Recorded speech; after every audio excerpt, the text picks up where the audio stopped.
మహా ఉన్నతమైనటువంటి కృపను బట్టి ప్రకటన గ్రంథంలో మనకి కనబడేటువంటి ముద్రల్లో నుండి 7 ముద్రల్ని కూడా పరిశీలించేస్తాం. దీని వెనకాల శక్తి కానీ, దీని వెనకాల కృప కానీ, దీని వెనకాల ఉన్న కారణం కానీ అంతా దేవుడే దీని వెనకాల ఉండి అంతా నడిపించాడు. కానీ నా అంతటిగా ఏం చేసింది కానీ, నా మేధస్సుతో, నా జ్ఞానంతో వీటిని నేను వివరించేటువంటి ప్రయత్నం అయితే నేను చేయలేకపోయాను. 7 ముద్రలు అయిపోయినాయి. 7 ముద్రలు అయిన తర్వాత మనకు కనబడేటువంటివి 7 చెప్పాలి బోరలో, 7 బోరలు అంటే ఇవన్నీ కూడా శ్రమకాలంలో జరిగేటువంటి విషయాలు. కాబట్టి ఈ విషయాన్ని గమనించండి. 7 ముద్రల తర్వాత 7 బోరలు అనేటువంటివి ప్రస్తావించబడతా ఉన్నాయి. ఈ బోరల్లో నుండి మనం ఏమి నేర్చుకోవచ్చు? ఈ బోరలు ఊదినప్పుడు భూమి మీద జరిగేటువంటి విపత్తులు ఏ విధంగా ఉంటాయి అనేటువంటి అనేక విషయాలు ఈరోజు దేవుడు మనతో మాట్లాడడానికి ఇష్టపడతా ఉన్నాడు. కనుక ప్రకటన గ్రంథము 8వ అధ్యాయాన్ని కానీ ప్రధానమైన ప్రాముఖ్యమైనటువంటి అంశంగా కానీ మనం తీసుకున్నట్టయితే ఆ చాట ఒక చక్కటి మాట నాకు కనబడతా ఉంది. దాన్ని ఈ రోజున మనం ధ్యానించే ప్రయత్నం అయితే చేద్దాం. చూడండి, 8వ అధ్యాయము, ప్రకటన గ్రంథము 8వ అధ్యాయము 6వ వచనం నుంచి నేను చదువుతున్నాను. చూడండి, మొదటి బోర యొక్క ప్రస్తావన అక్కడ మొదలైంది. అంతటి 7 బోరలు పట్టుకుని ఉన్న 7 దూతలు ఊదుటకు సిద్ధపడిరి. మొదటి దూత బోర ఊదినప్పుడు రక్తముతో మిళితమైన వడగండ్లను అగ్నియు పుట్టి భూమిపైన పడవేయబడెను. అందువలన భూమిలో 3వ భాగము కాలిపోయెను, చెట్లలో 3వ భాగమును కూడా కాలిపోయెను, పచ్చగడ్డి అంతయు కూడా చెప్పాలి కాలిపోయెను అనేటువంటి మాట ఆ చోట కనబడుతూ ఉంది. 7వ బోర ఊదడానికి ఎవరు సిద్ధపడ్డారంటే 7 దూతలు సిద్ధపడినట్టుగా ఆ చోట కనబడుతుంది.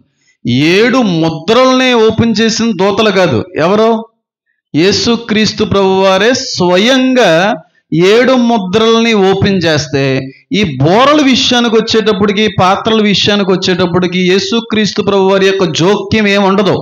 ఆయన జస్ట్ ఓపెన్ చేశాడు, బటన్ నొక్కాడంటే మిగతాదంతా కూడా ఆటోమేటిక్గా ప్లే అయిపోతూ ఉంటుంది. అంటే దేవదూతలు ఇక్కడి నుంచి మనతో ఆడుకోబోతున్నారన్నమాట. ప్రపంచంతో, మానవ జాతితో ఆడుకోబోయేటువంటి పరిణామాలు, చాలా భయంకరమైనటువంటి దినాలను కూడా లేఖనాలను బట్టి మనకు అర్థమవుతున్నాయి. కాబట్టి ఇక్కడ మనం 6వ వచనాన్ని గమనిస్తే, ఈ అంతటి 7 బోరలు పట్టుకుని ఉన్న చూడండి, ఆ 7 దూతలు కూడా ఊదుటకు ఏం చేయబడ్డారో, అంటే ఎంత ఉత్సాహంగా, ఎంత రెడీగా ఉన్నారు చూడండి. ఎప్పుడు ఊదద్దామా అని ఉన్నారు కనుకే ఊదుటకు సిద్ధముగా ఉన్నారు అనే మాట కనబడుతుంది. అంటే భూమిని పూర్తిగా పాడు చేయడానికి, భూమి మీద ఉన్నటువంటి మానవ జాతికి దేవుడి యొక్క ఉగ్రతను పరిచయం చేయడానికి ఎవరు సిద్ధంగా ఉన్నారు? దూతలు 100% కూడా సిద్ధంగా ఉన్నాయి. దేవుడు సిద్ధంగా ఉన్నాడు రావడానికి, దూతలు సిద్ధంగా ఉన్నాయి ఉగ్రతని పంపించడానికి, పాతాళ లోకము కూడా సిద్ధముగానే ఉంది బయటికి రావడానికి. అందరూ సిద్ధంగానే ఉన్నారు, కానీ ఎవరు ఇంకా సిద్ధపడట్లే చెప్పండి? ఆయన స్వరూపం మందు కలుగు చేయబడిన మనకే ఇంకా ఏమి రాలేదు, సిద్ధపాటు రాలేదు. అవి ఆల్రెడీ రెడీగా సిద్ధంగా ఉన్నాయంట భూమి మీదకి తీసుకుని వచ్చేటువంటి ఉగ్రతని కురిపించడానికి. కానీ మనకి ఇంకా సిద్ధపాటు అనేది, రక్షణ అనేది, ఆత్మ ఫలింపు అనేటువంటిది కనబడతలేదు అనేటువంటి విషయాన్ని బట్టి ఈ వచనం మనకు చాలా బాగా ఉపయోగపడతా ఉంది. కాబట్టి ఈ 7వ దూత బోర ఊదినప్పుడు జరిగేటువంటి విషయం ఏంటి అని ఆలోచన చేస్తే, మొదటి దూత బోర ఊదినప్పుడు రక్తముతో మిళితమైన వడగండ్లయు అగ్నియు పుట్టి భూమి పైన ఏం చేయబడ్డాయి చెప్పాలి, పడవేయబడెను అనేటువంటి మాట కనబడుతుంది. మొదటి ముద్రను విప్పినప్పుడు ఏం జరిగింది? యాంటీ క్రైస్ట్ వచ్చాడు. 2వ ముద్ర విప్పినప్పుడు యుద్ధాలు జరిగినాయి. 3వ ముద్ర విప్పినప్పుడు కరువులు సంభవించినాయి. 4వ ముద్ర విప్పినప్పుడు మరణం వచ్చింది. 5వ దూత ముద్ర విప్పినప్పుడు హతసాక్షుల యొక్క కేకలు వినబడ్డాయి. అంతేనా? ఇంకెన్ని ముద్రలు ఉన్నాయి? 6వ ముద్ర విప్పినప్పుడు సూర్య చంద్ర నక్షత్రములు శక్తిహీనమైపోయినాయి. 7వ ముద్ర విప్పినప్పుడు అరగంట సేపు పరలోకంలో నిశ్శబ్దం కనబడింది అనేటువంటి మాటను మనం గమనించాం. అంటే ఒక్కొక్క ముద్రను విప్పుతున్నప్పుడు ఒక్కో రకమైన శ్రమ ప్రారంభం అనేటువంటిది భూలోకంలో జరుగుతుంది. ఈ బోరల విషయంలో కూడా అంతే. ఒక్కొక్క బోరకి సంబంధం లేదు. ఒక్క బోర ఊదుతుంటే ఒక కొత్త శ్రమలు పెరుగుతూ ఉంటాయే తప్ప ఎక్కడ శ్రమలు తగ్గవు. పాత్రల దగ్గరికి వెళ్ళేటప్పటికి శ్రమకాలం చివరి దశ అన్నమాట. పాత్రలు ఇవన్నీ కూడా ఈ 3 కూడా ఒకే సందర్భానికి ఒకే విషయానికి లింక్ అయి ఉన్నాయి. 3 వేరువేరు కాదు, 3 ఒకటే. అయితే ఈ మొదటగా ఊదినటువంటి బోరను బట్టి జరుగుతున్నటువంటి పరిణామం ఏంటంటే, రక్తముతో మిళితమైన వడగండ్లను అగ్నియు పుట్టి భూమిపైన ఏం చేయబడ్డాయి? పడవేయబడెను. రక్తముతో మిళితమైనటువంటి అగ్ని పుట్టి భూమి మీద వేయబడిందంట మొదటి దూత బోర ఊదినప్పుడు. అయితే మీ అందరికి ఒక డౌట్ అనేటువంటిది రావాలి. ఏమనంటే, రక్త మాంసములు పరలోకమును చెప్పాలి స్వతంత్రించుకొనవో. ఉందా బైబిల్లో? లేదా? రక్త మాంసములు పరలోకాన్ని స్వతంత్రించుకో. రక్త మాంసాలు ఎక్కడ కనబడతాయి? భూలోకంలో మాత్రమే కనబడే. అంటే మన ఈ సర్వ శరీరంలో కూడా రక్తముతో శరీరముతో మిళితమైన వాళ్ళు భూలోకంలోనే ఉంటారు తప్ప రక్తం అనేది శరీరం అనేది పరలోకానికి సంబంధించింది కాదు. కానీ ఇక్కడ మనం చూస్తే పరలోకంలో రక్తము కూడా కనబడుతున్నట్టుగా మనకి వచ్చిన భావన మనకు అర్థమవుతుంది. పరలోకంలో రక్త మాంసాలు స్వతంత్రించుకున్నవనేమో బైబిల్లో ఉంది. ఇక్కడేమో మొదటి బోర ఊదినప్పుడు రక్తముతో మిళితమైనటువంటి వడగండ్లు అగ్ని పుట్టే అని ఉంది. ఏంటండి అంటే పరలోకంలో కూడా రక్తం ఉందా అండి? రక్తంతో అగ్ని కలవడం ఏంటండి? పరలోకంలో రక్తం ఉండదని చెప్పేమో వాక్యం సెలవిస్తా ఉంది కదండి. కాబట్టి ఈ రక్తం ఏంటండి? పరలోకంలో కూడా రక్త మాంసాలు ప్రవేశిస్తాయా అనే ఆలోచన కానీ చేసినట్టయితే, మళ్ళీ చెప్తున్నాను, ఎన్నిసార్లు అయినా ఇదే చెప్తాను. ప్రకటన గ్రంథము అనేటువంటిది చాలా వరకు అలంకారాలతో రాయబడిన గ్రంథం అని చాలాసార్లు చెప్పాను. అలంకారాలు ఉపయోగించబడ్డాయి అన్నంత మాత్రాన ప్యూర్ రక్తం వచ్చేస్తుందని కాదు దాని అర్థం. ఇది మీకు బాగా అర్థం కావాలి అంటే, రక్తము అగ్ని కలిసినటువంటి వడగండ్లు భూమి మీద పడతాయని అన్నాడు. ఇది మనకు బాగా అర్థం కావాలి అంటే, రక్తం అంటే ఏంటి అంటే చాలా చాలా రకాలుగా దాన్ని అర్థం చేసుకోవచ్చు. కానీ మీకు ఈజీగా ఈ కాంటెక్స్ట్ మనం తప్పిపోకుండా మీకు అర్థమయ్యే విధంగా నేను చెప్పే ప్రయత్నం చేస్తాను.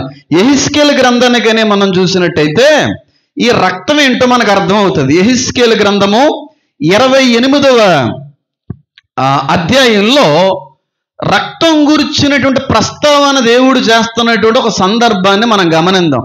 అప్పుడు రక్తం ఏంటి అనేటువంటి ఒక నిర్ధారణలోకి వచ్చిన తర్వాత నేను చెప్పేటువంటి ఆ వివరణ మరింత బాగా మీకు అర్థమయ్యే అవకాశం ఉంటుంది. ప్రకటన గ్రంథము 28వ యెహెజ్కేలు 28వ అధ్యాయము 23వ వచనానికని మనం చదివితే అక్కడ మాట రాయబడి ఉందని చూడండి.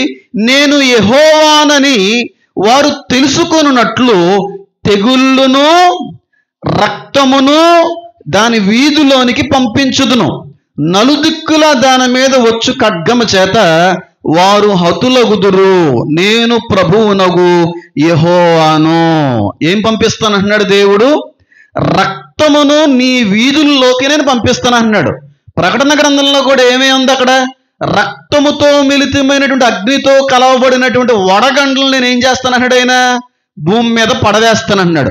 ఇక్కడ యెహెజ్కేలులో ఏమన్నాడు? రక్తమును కూడా నేను పంపిస్తాను నీ వీధుల్లోనికి అని మాట్లాడుతున్నాడు. ఇదే యెహెజ్కేలు 35వ అధ్యాయం ఒకసారి చూద్దాం చూడండి. ఇదే యెహెజ్కేలు 35వ అధ్యాయము 6వ వచనాన్ని మనం చదివే ప్రయత్నం చేద్దాం. నా జీవము తోడు నేను నిన్ను రక్తముగా చేసేదను. రక్తము నిన్నేం చేస్తుంది? రక్తం ఎక్కడన్నా తరుగుతుందా? పామన్నా తరుగుతుంది. పగబెట్టిన పామైనా మనం తరుగుతుంది, అవునా కదా? పిచ్చి కుక్కైనా మనం తరుగుతుంది. కానీ రక్తం మనిషిని ఎలా తరుగుతుంది? అంటే బైబిల్ ఏమన్నా అబద్ధం ఆడుతుందా ఏంటి? కాదు కదా. కానీ యెహెజ్కేలు 35:6లో రాయబడిన మాట ఏంటంటే, రక్తము నిన్ను తరుమును, రక్తము నీకు ఇష్టమాయను గనుక రక్తమే నిన్నేం చేస్తుంది? తరుముతుంది. రక్తం ఎలా తరుగుతుంది అని అడుగుతున్నాను నేను. రక్తం ఎలా తరుగుతుంది? నేను చెప్పగలను అంటే మీకేమి అర్థమైంది, మీకేమనిపిస్తుందో మీరు చెప్పే ప్రయత్నం చేయండి. రక్తం తరుగుతుందా మనిషిని? మొన్న కూడా చెప్పాను కదా, ఏంటి? మనిషి యొక్క దోషం మనల్ని విడిచి పోదు. రక్తము నాకు మొర్ర పెట్టుచున్నది అన్నాడా లేదా? రక్తము కూడా సాక్ష్యము చెప్పుతుంది అని ఉన్నదా లేదా?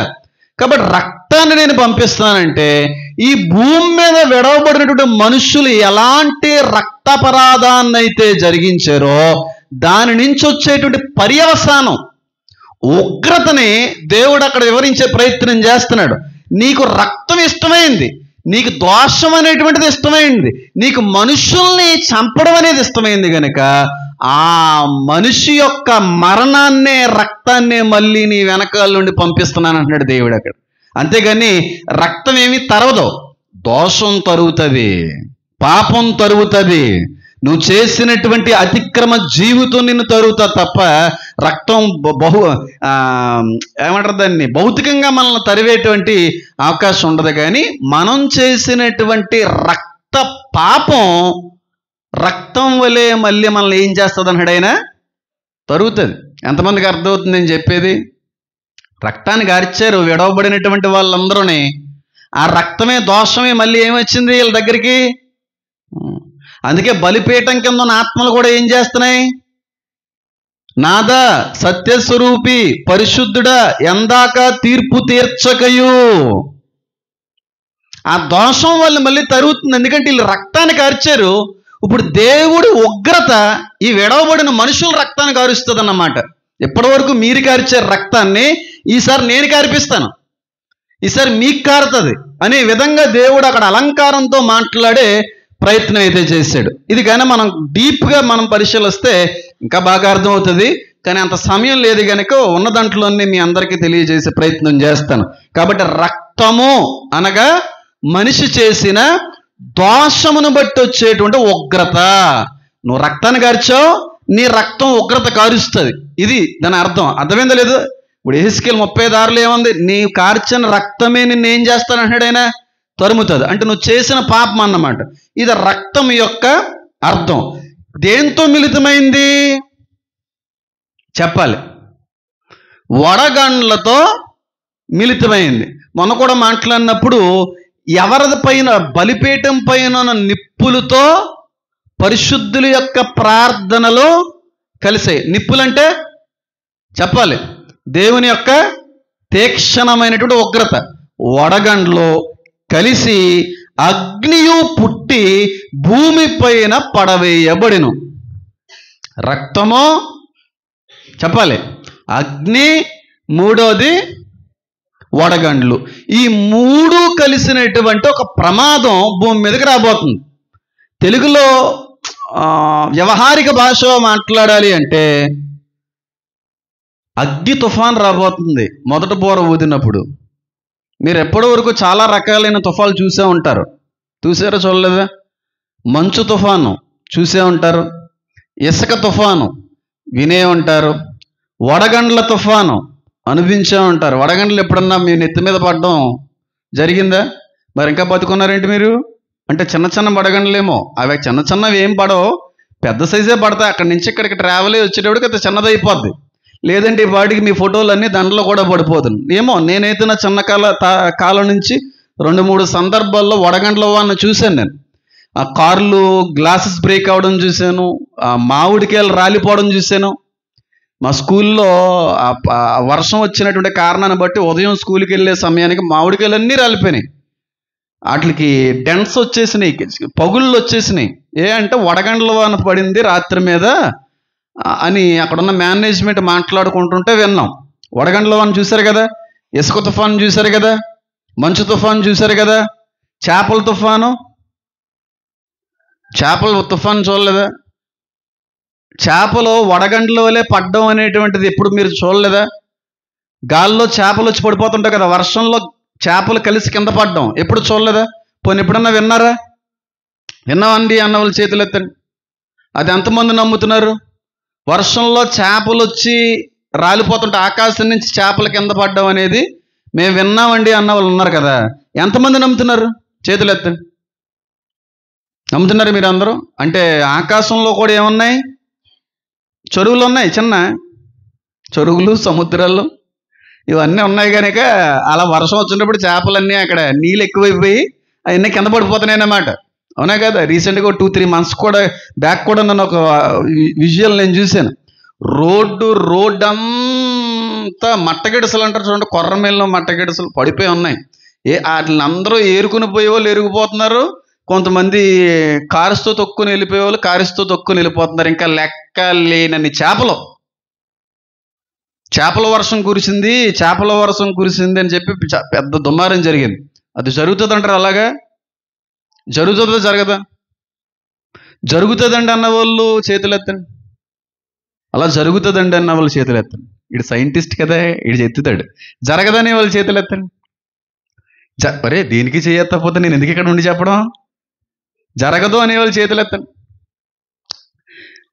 జరుగుతుందని చేతులు ఎత్తమంటే ఒకడు ఎత్తాడు అంటే మిగిలిన వాళ్ళందరూ జరగదనే కదా మరి చేతులు ఎత్తండి.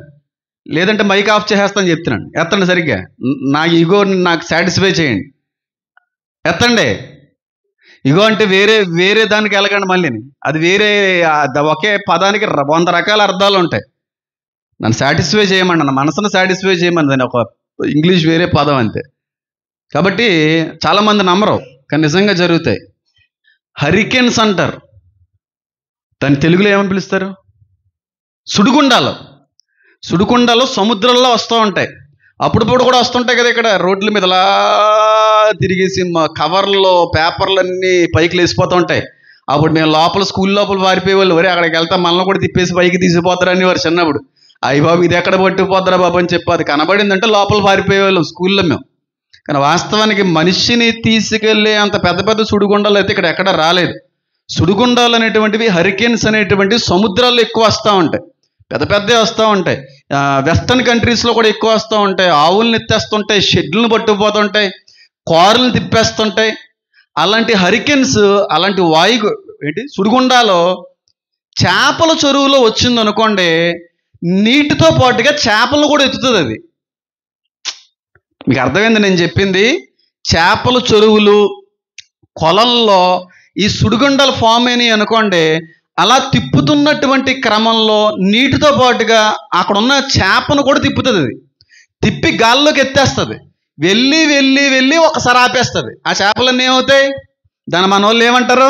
చేపల వర్షం అంటారు. చేపల వర్షం ఏం కాదు, సుడిగుండాలి అంతే. దాని గురించి ఎక్కువగా మనం ఆలోచించవలసింది ఏమీ లేదు. ఇప్పుడు గ్లాసులో టమాటా గుజ్జు చేసి అందులో వేసాం, అందులో నీళ్ళు వేసాం. టమాటా కదులుతుంది ఏమన్నానే? స్పూన్ ఎట్టి ఇలా కలపండి, నీటితో పాటుగా టమాటో గుజ్జు కూడా ఏమవుతుంది? అలా పైకి వెళ్తుంది. అదేవిధంగా సుడిగుండం చేపల చెరువుల్లో వచ్చినప్పుడు నీరు తిరుగుతున్నటువంటి సమయంలో ఆ ప్రదేశంలో ఉన్న చేపలు కూడా పైకి లెగిసిపోతాయి. లెగిసి ఒక స్టేజ్కి వెళ్ళి పైకి వెళ్ళి వదిలేస్తూ ఉంటుంది. అలా వదిలేస్తున్నప్పుడు పక్షులు రాలిపోతుంటాయి, చిన్న చిన్న కీటకాలు రాలిపోతుంటాయి, అలా చేపలు కూడా రాలిపోతూ ఉంటాయి.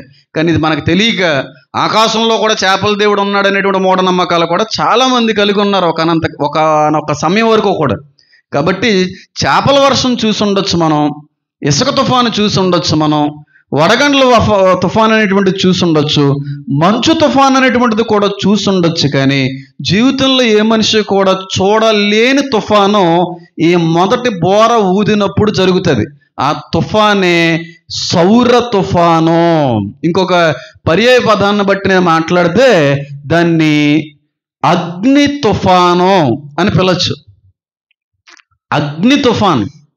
వడగండ్ల ప్లేసులో అగ్గి రవ్వలు కానీ రాలిని అనుకోండి, పరిస్థితి ఎలా ఉంటుందో ఒకసారి ఆలోచించేయండి. అగ్గి తుఫాను వస్తుంది అనుకుంటున్నారా, రాదనుకుంటున్నారా? సౌర తుఫాను అనేటువంటి ముప్పు భూమికి ఉందంటారా లేదంటారా? 1000% ఖచ్చితంగా అది జరిగే రోజులు అని చెప్పి శాస్త్రవేత్తలు నిర్ధారించి చెప్పారు. ఏమనంటే సోలార్ సిస్టంలో, అది కూడా సూర్యుడి మీద ఫ్లేర్స్ అవన్నీ కూడా పెరుగుతున్నాయి రోజు రోజుకి, సంవత్సరానికి. వాళ్ళు చెప్పినటువంటి మాట ఏంటంటే, ఇలాగే కానీ ముందుకు కొనసాగితే సూర్యుడి మీద నుంచి సౌర తుఫాను అనేటువంటిది కూడా ప్రారంభం అవుతుంది. ఆ సౌర తుఫాన్ని బట్టి పవర్ గ్రిడ్స్ అన్నీ అయిపోతాయి, అంటే నెట్వర్క్స్ అన్నీ ఫెయిల్ అయిపోతాయి, ఫోన్లు పనిచేయవు, ఇంటర్నెట్ పనిచేయదు. వీటన్నిటితో పాటుగా ఇంకా కొంచెం కానీ ఎక్కువ అవుతే అగ్గి కూడా రాలతాది అని చెప్పారు. సొదొమ గొమొర్రాల్లో అగ్గి రాలేదేటి? రాలేదా? పడలేదా? అప్పుడే రాలినప్పుడు ఇప్పుడు ఎందుకు రాలదు? సౌర తుఫాను వచ్చేటువంటి అవకాశం ఉన్నదని చాలామంది నిపుణులు, శాస్త్రవేత్తలు కూడా చెప్తున్నారు. గూగుల్ ఏదన్నా మీకుంటే ట్రై చేయండి, ఒకవేళ అక్కడ ఏమన్నా మీకు లభిస్తే లభించవచ్చు. ఈ మాటను నేను 3 సంవత్సరాల క్రితం చెప్పాను. ఈ పార్టీకి నాకు తెలిసి ఇంకా ఎక్కువే న్యూస్ వచ్చుండొచ్చు దీని మీద. విన్నా ఎప్పుడన్నా నువ్వు? సోలార్ ఫ్లేర్ అనేటువంటిది వస్తుంది. సూర్యుడి నుంచి అగ్గి కురిస్తే మనుషులు ఏమైపోతారో ఒకసారి ఆలోచించేయండి. వడగండ్లు కురిస్తేనే పంట పాడైపోద్ది, వడగండ్లు కురిస్తేనే వెహికల్స్ పాడైపోతాయి. వడగండ్లు కురిసి మనుషులు చచ్చిపోయిన వాళ్ళు బోల్డ్ మంది ఉన్నారు. ఆ వడగండ్లతో అగ్గి కలిసింది. ఇక్కడ బైబిల్ అదే చెప్తుంది. దేవుని తీక్షణమైనటువంటి ఉగ్రత, రక్తాపరాధము, దానితో పాటుగా వడగండ్లు కలిసాయి. ఇక నేను చెప్పేది కదా, బైబిల్ చెప్తుంది చూడండి. మిళితమైన వడగండ్లు అంటే వడగండ్లు పడతాయనే లేదా? ఇదేం అలంకార భాష ఏం కాదు. వడగండ్లు అనేది ప్యూర్ వడగండ్లు పడతాయి. అగ్నితో కూడినటువంటి వడగండ్లు కురిసే కాలం దగ్గర పడింది. అందులో సందేహం ఏమి లేదు. ఒకసారి ఆలోచన చేయండి. సూర్యుడి మీద నుంచి, ఆకాశం నుంచి అగ్ని కురిస్తే భూలోక పరిస్థితులు ఎలా మారిపోతాయో, మనుషుల యొక్క పరిస్థితులు ఎలా మారిపోతాయో, ఈ భూమి మీద నివసించేటువంటి సకల విధమైన ప్రాణకోటి యొక్క పరిస్థితి ఎంత విచారకరంగా మారిపోతుందా అనేటువంటిది మీ ఆలోచనకి వదిలేశాను నేను. సౌర తుఫాన్ రాబోతుందని శాస్త్రవేత్తలు ఎప్పటి నుంచో చెప్తున్నారు. మీరు గమనించండి, 2000 సంవత్సరం నుంచి 2025 సంవత్సరం వరకు, ఈ 25 సంవత్సరాల్లో ఎండలు పెరిగినాయా తగ్గినాయా? ఒక్కడైనా తగ్గినాయా అని చెప్తే నేను బైబిల్ ప్రకటించడం వేస్ట్. పెరిగాయా తగ్గాయా? ఎందుకు పెరుగుతున్నాయి? ఓజోన్ అనేటువంటి పొర తెగిపోయింది. నోవాహ కాలంలోనేమో ఒక ఫిలమెంట్ ఉండేది, ఒకటి ఉండేది. తర్వాత అది పాడైపోయింది. తర్వాత ఇప్పుడు వచ్చేటువంటిది ఇంకా పూర్తిగా ఓజోన్ పొర అనేటువంటిది నెమ్మదిగా తెగిపోతుందని మా అమ్మమ్మ గారి కాలం నుంచి వింటున్నాను. ఎవరన్నా విన్నారా? వింటే చేతులు ఎత్తండి. మేము విన్నామండి అన్న మా అమ్మమ్మ గారి కాలం నుంచి. ఆ కాలంలో చెప్పేది ఓజోన్ పొర అంట నువ్వు తెగిపోతుందంట, పలచబడిపోయిందంట. అంటే ఈ పొల్యూషన్ బట్టి, ఇంకా రకరకాలైన కారణాలను బట్టి. అప్పుల్లో వచ్చిన వార్తని, బాగా చిన్నపిల్లండి అప్పుడే అన్నమాట, ముందు సంవత్సరాల్లో ఎండ తీవ్రత పెరిగిపోతుంది అన్నారు. ఇదే నెల? ఆగస్టు నెల. ఏం కురవాలి? ఏం కురుస్తుంది? అగ్గి కురుస్తుంది, వర్షం కాదు. కాలాల్లో జరుగుతున్నాయా? ఎండాకాలం ఎండ వస్తే బాగుంటుంది, వర్షాకాలంలో వర్షం వస్తే బాగుంటుంది, చలికాలంలో చలి వస్తే బాగుంటుంది. కానీ కాలాల్లో మార్పులు వస్తున్నాయి. అది వస్తాయని బైబిల్లో దేవుడు ముందుగానే చెప్పాడు. వర్షాకాలంలో ఉందంటారండి? చెప్పండి, ఎలా ఉంది? ఎండాకాలం మరొక రెండో ఎండాకాలంలో ఉంది. జూన్ జూలై మాసాలతోనే ఇంకా పూర్తిగా ఎండలు అనేటువంటివి ఇంచుమించుగా పోతాయి. ఆగస్టు ప్రారంభంలో కూడా ఇలాంటి పరిస్థితి ఉందంటే ఒకసారి ఆలోచించేయండి. ముందు రోజుల్లో ఈ ఎండ తీవ్రత ఇంకెంత పెరిగిపోతుందో అర్థం చేసుకోండి. ఈ ఎండ నుంచి, సూర్యుడి నుంచి వచ్చేటువంటి ఆ సౌర తుఫాను ఇంకెంత భయంకరమైన వేడిమికి మనుషుల్ని కాల్చేస్తుందో ఆలోచన చేయండి. ఎందుకంటే శరీరాలు కాలిపోతాయి, పుండ్లు పుడతాయి అన్నాడు బైబిల్లో దేవుడు. ఆ వేడికి, సూర్యుడి నుంచి వచ్చేటువంటి వేడికి మానవ శరీరాలు పుండ్లైపోతాయంట, కుళ్ళిపోతాయంట. పుండ్లు పట్టి చాలా ఇబ్బందికరమైన పరిస్థితి. అంత ఎండ కాస్తుంది శ్రమకాలంలో. ఆ శ్రమకాలంలో ఎవరన్నా ఉండడానికి ఇష్టపడతారా? బుర్రన్న ఒకడు ఇష్టపడ్డు. మరి ఆ శ్రమకాలం నుంచి మనం తప్పించబడాలంటే చేయాల్సినవి రెండు. రక్షణ ఉంటే పర్లేదు, రక్షణ లేకపోతే మారు మనసు, రక్షణ లేకపోతే రక్షణ. లేదంటే ఈ సౌర తుఫాన్ని హ్యాపీగా మనం చూడొచ్చు. వడగండ్లు పడతాయి, అగ్ని వడగండ్లు పడతాయి. అగ్ని వర్షం అనేది భూమి మీద పడి తీరుతుంది. అప్పుడు ఏం జరుగుతుందంట? ఈ అగ్ని తుఫాను పడినప్పుడు భూమి మీద జరిగేటువంటి నష్టం ఏంటంటే, నేను చదువుతున్నాను చూడండి. భూమి పైన పడవేయబడిను, అందువలన భూమిలో 3వ భాగము కాలిపోయాను. ఈ అగ్ని వర్షం ఎప్పుడైతే వస్తుందో భూమిలో 3వ భాగం ఏమైపోయింది చూడండి. భూమిలో 3వ భాగము కాలిపోయాను, చెట్లలో 3వ భాగము కూడా. ఈ భూమిని 4 వంతులు కానీ మనం కొలిస్తే అందులో ఒక వంతు కాలిపోయిందంటే బాగానే ఉంటుంది. కానీ ఎన్ని వంతులు కాలిపోయింది? 75% కాలిపోయింది భూమి. అంటే ఎంత భయంకరమైన రీతిలో ఉంటుందో సౌర తుఫాన్ ఒకసారి ఆలోచించేయండి. 75% భూమి కాలిపోద్ది ఈ పరిణామంలో. ఈ మొదటి బోర ఊదినప్పుడు 75%, 75% కాలిపోద్ది.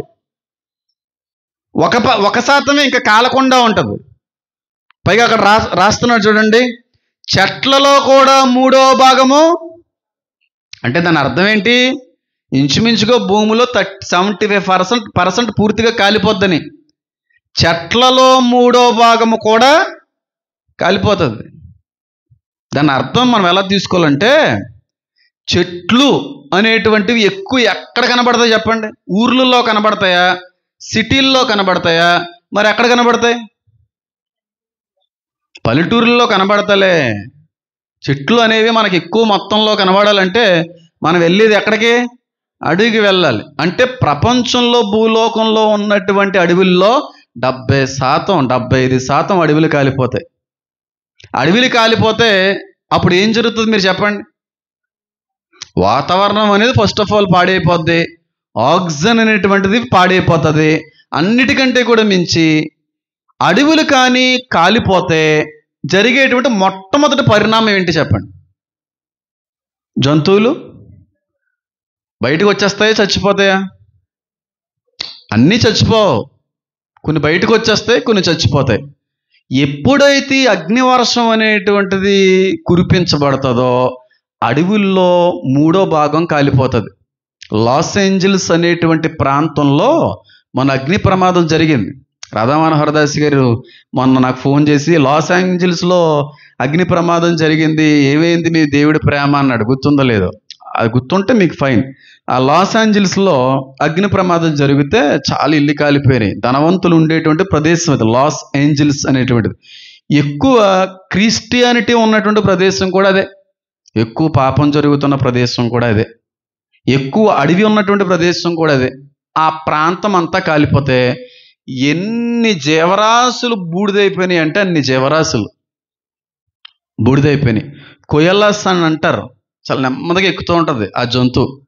సగం బూడిదైపోయి సగం బతుకున్నటువంటివి కొట్టుకుంటున్నటువంటి పరిస్థితిని చూశాను నేను. చాలా వరకు కాలిపోయినాయి. రీసెంట్గా ఎల్లో స్టోన్ అనేటువంటి అగ్ని పర్వతం ఉంది.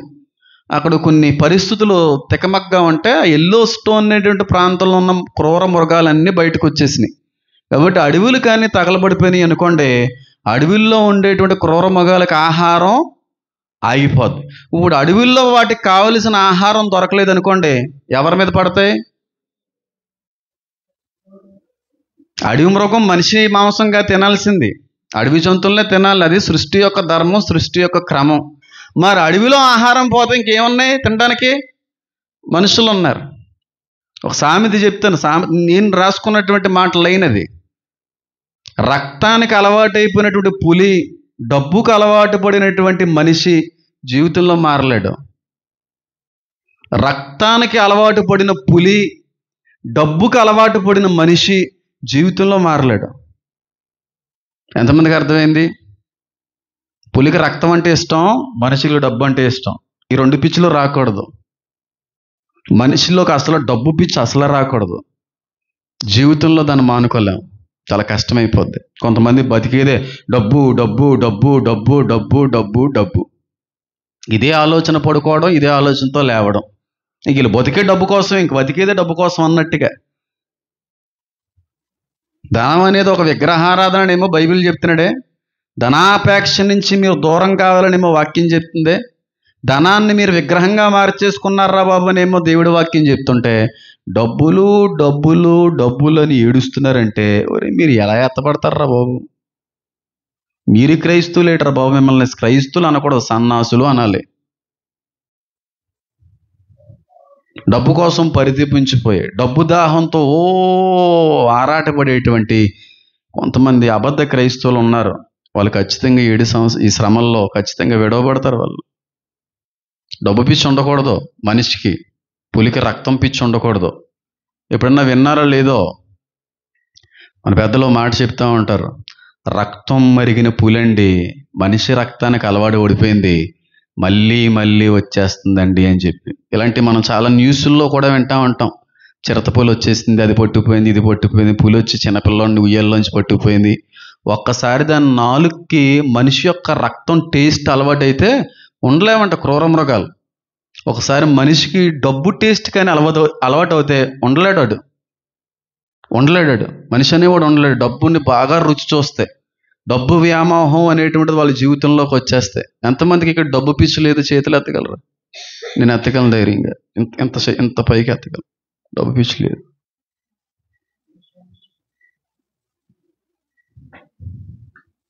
ఇంత పైకి ఎత్తం చెయ్యి. ఆలోచించుకోండి. మీకు ఉండాలి. అది నేను చెప్పడం నా వంతు. మిగతా ఆడి కోసం నాకు ఎందుకో గుర్తొచ్చింది. ప్రవీణ్, వాడు నా కొడుకు ఏజ్ ఉంటుంది. వాడికి ఏజ్ ఎంత ఉంటుందిరా? 10th 9th చదువుతున్నాడు. వాడు ఖాళీ టైంలో ఎక్కడికో పనికి వెళ్ళాడంట వాళ్ళ మామయ్య షాప్లోకి. ఎంతో డబ్బులు ఏదో సంపాదించుకున్నాడు చదువుకోవడానికి, పుస్తకాలు కొనుక్కోవడానికే. వాళ్ళకి తండ్రి గారు లేరు కదా పాపం. 2 వారాల క్రితం నా దగ్గరికి వచ్చి, నా ప్రార్థన చేయండి అన్నా అంటాడు. చేయించుకొని వెళ్తూ ఉంటాడు. వాడు వాళ్ళ చెల్లి వచ్చే హనీ ప్రార్థన చేద్దాం కదని చేసిన తర్వాత చేతుల్లో డబ్బులు కానుకలు పెడుతున్నాడు.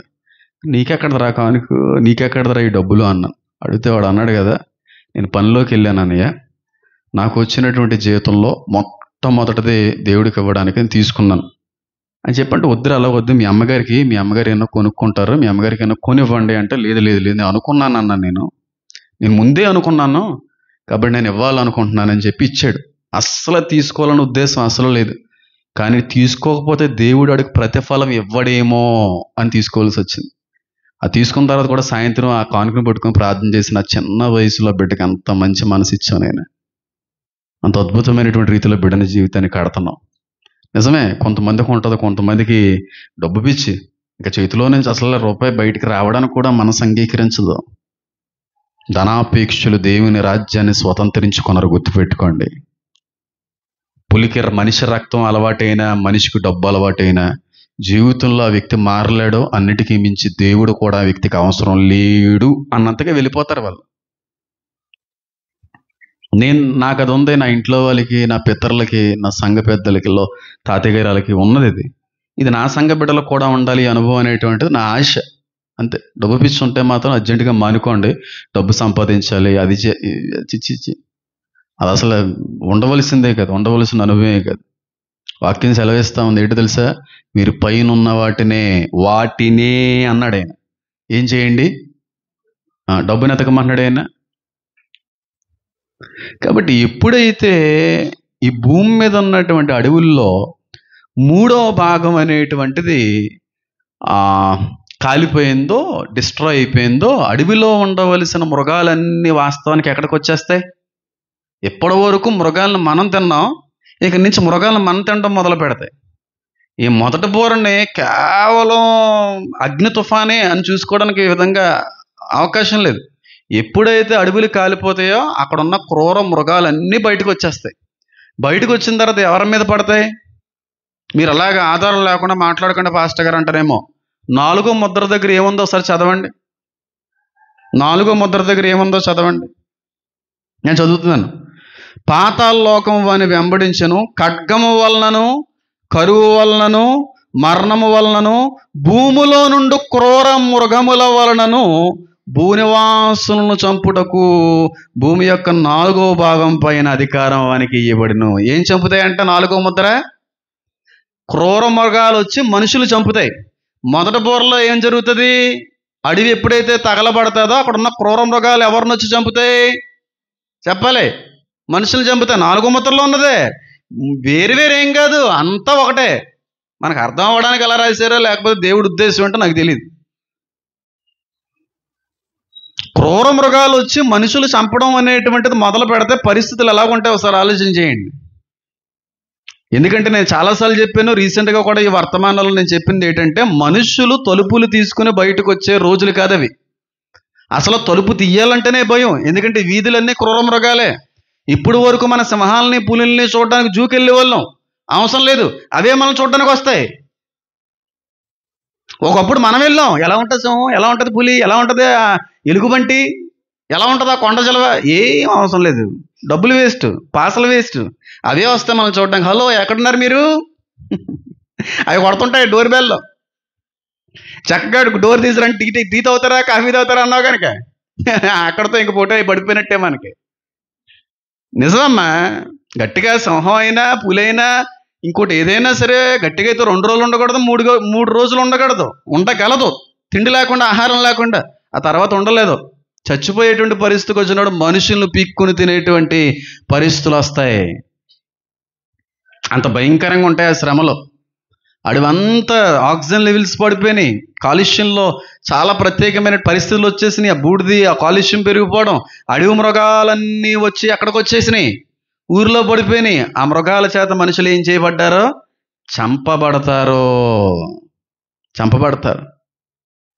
ఒకసారి ఆలోచన చేయండి, అలాంటి పరిస్థితుల్లో ఉండడానికి దేవుడు ఇష్టపడుతున్నాడు అంటారా? అలాంటి పరిస్థితులు దేవుడు ఉంచడానికి ఏ విధంగా అయినా సరే ఆయన అనుకుంటాడా చెప్పండి? మరి ఎవరు చేస్తున్నారు, ఎవరు చేసుకుంటారంటే మన చేతులతో మనమే చేసుకుంటున్నాం. ఒకటి రక్షణ ఆలస్యం చేసి, రెండోది మారు మనసు ఆలస్యం చెయ్యటం వల్ల ఇలాంటి శ్రమలన్నీ చూడబోతున్నాం. అడవిలో చెట్లలో 3వ భాగం ఏం చేయబడతాయి? కాలిపోతాయి. ఇదే బోర్లో జరిగే మరొక ఆఖరి పరిణామం ఏంటంటే, చెట్లలో 3వ భాగము కాలిపోయినో, పచ్చగడ్డి అంతయో కూడా కాలిపోయాను. పచ్చగడ్డి ఎవరికి అవసరం? అడవిలో ఉన్న జింకలకి వాటికి అన్నారు కనుక అలా అర్థం చేసుకోకూడదు ఎప్పుడుని. పచ్చగడ్డి మీద బతికేటువంటి జీవులు మనుషుల మధ్యన ఉన్నాయి. ఏంటవి? క్యాటిల్, అవునా కదా? ఆవులు, దూడలు, మేకలు, గొర్రెలు ఇవన్నీ బతికేది పచ్చగడ్డి మీదే. భూమి మీద పచ్చగడ్డి లేకుండా కాలిపోతుంది. ఇప్పుడు ఆవైనా, గేదైనా, మేకైనా, గొర్రెైనా ఎవరిని తినాలి, ఏం తినాలి? నిన్ను తినకుండా ఉంటే మంచిది, నీ మీద కూడా పడిపోతాయేమో అవి. మనం చూసాను, అయ్య బాబు ఇదేటరా బాబు, నేను ఎప్పటి వరకు ఆవుని హెర్బివారస్ యానిమల్ అని అనుకునేవాడిని, అంటే తెలుగులో శాకాహారి జంతువు అని అనుకునేవాడిని. ఆవు మాంసాహారి ఎప్పుడైందిరా బాబు అని అనుకున్నాను నేను. కోడిపిల్లలు అలా తిరుగుతున్నాయి ఆవు దగ్గర, పుట్టుకొని కోడిపిల్ల మింగేసింది, అది న్యామని నవలేసింది, మింగేసింది అంతే. ఇంక దానికి ఏం తెలియదు, కోడిపిల్ల లేకపోతే మేకపిల్ల లేకపోతే గడ్డి పిల్ల అనేది ఏం తెలియదు, వేసేసింది అంతే. గుర్రాలు కూడా కోడిపిల్లలు తింటాం నేను చూశాను. ఇంకా ఆ స్వభావం వాటికి ఉంది అని నేను అనట్లేదు, కానీ ఇంకా తిండి లేనప్పుడు అవి మాత్రం ఏం తింటాయండి? నిజం పెద్ద. ఇప్పుడు వరకు మనం వాటికి పాలు తాగాం, ఇప్పుడు మన పాలు తాగేస్తాయి. నేను ఎప్పుడో మాట చెప్తా ఉంటాను, చివరి రోజుల్లో ఎంతో కొంత బాగుండేవాడు ఎవడన్నా ఉంటే ఎవరని చెప్పాను? రైతులు అన్నాను. ఆ శ్రమకాలం వరకు ఎంతో కొంత చివరి వరకు నిలబడినాడు ఎవడో తెలుసా? రైతే. ఇంజనీర్లు కనబడరు, డాక్టర్లు కనబడరు, ఎవరు కనబడరు. కనబడితే ఆ శ్రమకాలంలో కనబడేది రైతు మాత్రమే. వాడే ఎంతో కొంత బతికేటువంటి అవకాశం ఉంటుంది. అప్పటి వరకు ఎందుకు, ఇంకో 5 years 3-4 years ఆగండి, పరిస్థితులు ఎలా ఉంటాయో మీకు అర్థమైపోద్ది. రైతే ఈరోజు రైతుని చాలా చిన్న చూపు చూస్తున్నాం మనం. గేదెలు కాల్చుకునే వాళ్ళు, గొడ్లు కాసుకునే వాళ్ళు, ఆవులు పెంచుకునే వాళ్ళు అని అంటున్నాం. వాళ్ళే దిక్కవుతారు, వాళ్ళే బాగుంటారు రేపు రోజున. మీరు చూడండి, కావలిస్తే ఆర్టిఫిషియల్ ఇంటెలిజెన్స్ వచ్చిన తర్వాత మరీ ఎక్కువైపోయింది ఈ ప్రమాదం. ఎంతో కొంత ఆ విపత్తు నుంచి తప్పించుకునే అవకాశం రైతులకు ఉంది. నేను అందుకే ఎప్పుడు అంటున్నాను, నవ్వుకోవచ్చు. ఒకవేళ మీ దగ్గర డబ్బులు ఏమంటే ఫార్మింగ్ చేయండి, ఫార్మింగ్ మొదలు పెట్టండి. కోల్డ్ ఫార్మింగ్ కావచ్చు. పెద్ద పెద్ద ఇంజనీర్లు అందరూ రిజైన్ చేసి కోల్డ్ ఫార్మ్ చేస్తున్నారు. నాకు తెలిసిన వాళ్ళు పెద్ద పెద్ద ఇంజనీర్లు గేదెలు కొనుక్కొని వచ్చి ఫార్మింగ్ చేస్తున్నారు. అంటే మాకు తెలుసన్న ఇంజనీర్లు కడపలో నాకు తెలిసిన ఒక ఇంజనీర్ మానేసుకుని వచ్చి ఇక్కడ ఫార్మింగ్ పెట్టాడు. చాలా బాగుంది, మాకు చాలా సాటిస్ఫాక్షన్ ఉంది వర్క్లో అంటున్నారు. వాళ్ళకంటే గొప్పలో మనం. ఈ రోజున రైతు పొలాలు ఉంటాయి కుదరదు, ఉద్యోగం ఉండాలని చెప్పి ఉద్యోగం లేకపోతే పెళ్ళిళ్ళు చేయట్లే కొంతమంది. కానీ రేపు రోజున అపర కుబేరులు, ఐశ్వర్యవంతులు, ధనికులు ఎవరైనా ఉన్నారంటే ఈ ఫార్మర్సే. వాళ్ళే దిక్కవుతారు. వాళ్ళే కొంతకాలం ఈ శ్రమల్లో నిలబడగలుగుతారు. ఈ ఒక్క వచనం ఆధారం చేసుకుని మాట్లాడగలను ఇదే మాట 2 గంటలు. అంత బాగుంటారు రైతులు. ఆ రైతులు కూడా ఆఖరి శ్రమల్లో చాలా ఇబ్బందులు పడతారు. ఎందుకంటే దేని మీద అయితే వాళ్ళు ఆధారపడ్డారో ఆ పశు సంపద అంతా కూడా ఏమైపోద్ది, గడ్డి లేకపోవడం వల్ల పాలివ్వదు. డైరీ ఫార్మ్స్ అనేటువంటివి ఆగిపోతాయి. పౌష్టికాహారం మనిషికి అందేటువంటి పరిస్థితి ఉండదు. ప్రపంచంలో ఈ రోజుకి 80% పౌష్టికాహారం డైరీ ప్రొడక్ట్స్ వల్ల అందుతుంది. మిల్క్ అనేది ఎంత ట్రాన్స్పోర్ట్ అవుతుందో నేను చెప్పక్కర్లేదు. ఇక్కడ ఉన్నటువంటి రైతులకు చాలా మందికి తెలుసు. ఒక్కరోజు మిల్క్ ప్రొడక్షన్ కానీ పాలు ఉత్పత్తి కానీ ఆగిపోతే పరిస్థితి ఎలా ఉంటుందో తెలుసా? ఎక్కడెక్కడ కొడుతుందో తెలుసది. ఎక్కడెక్కడికో ఐస్ క్రీమ్లు ఉండవు, కేక్స్ ఉండవు, చాలా రకాలైనటువంటి ఫుడ్డింగ్ దీన్ని బట్టి ఆగిపోద్ది. మనం చిన్నదనుకుంటాం. ఇప్పుడు గేదె పెరగాలన్నా, గేదె బతకాలన్నా, ఆవు బతకాలన్నా దానికి ఏం కావాలి? ఆహారంగా గడ్డి కావాలి. కానీ ఇక్కడ 3వ వంతు గడ్డి కాలిపోయింది అంటలేదు. పచ్చగడ్డి అంతయు అసలు గడ్డే లేకుండా పోయింది. ఇలా ఉండవలసిన ఆవులన్నీ ఏమైపోతాయి? యోసేపు కాలంలాగా బక్క చిక్కిపోతాయి. ఆ చివరి వరకు ఎంతో కొంత బతికిన రైతు కూడా నష్టపోక తప్పదు. రైతే కొంతకాలం బతకగలుగుతాడు. ఫస్ట్ ఎఫెక్ట్ సాఫ్ట్వేర్ ఎఫెక్ట్ పడుతుంది. సెకండ్ ఎఫెక్ట్ అనేటువంటిది మెడిసిన్కి ఎఫెక్ట్. డాక్టర్స్ అన్ని బ్రాంచెస్ డిపార్ట్మెంట్స్ కాదు, మెడిసిన్కి ఎఫెక్ట్ ఉంటుంది. ఎంతో కొంత రైతులతో పాటు కొంచెం బాగుండే వాళ్ళు ఎవరైనా ఉంటే సివిల్ ఇంజనీర్లు. సివిల్ పనులు ఆర్టిఫిషియల్ ఇంటెలిజెన్స్ చేయలేవు, ప్లానింగ్ ఇవ్వగలవు. కొంచెం బెటర్ అంటే కన్స్ట్రక్షనల్ డిపార్ట్మెంట్ వాళ్ళు, అంతే కదా దాని అర్థం. కొంచెం బెటర్ ఉంటారు. సాఫ్ట్వేర్ పని అవ్వదు. ఇంకా బాగుంటే ఫార్మింగ్ బాగుంటుంది.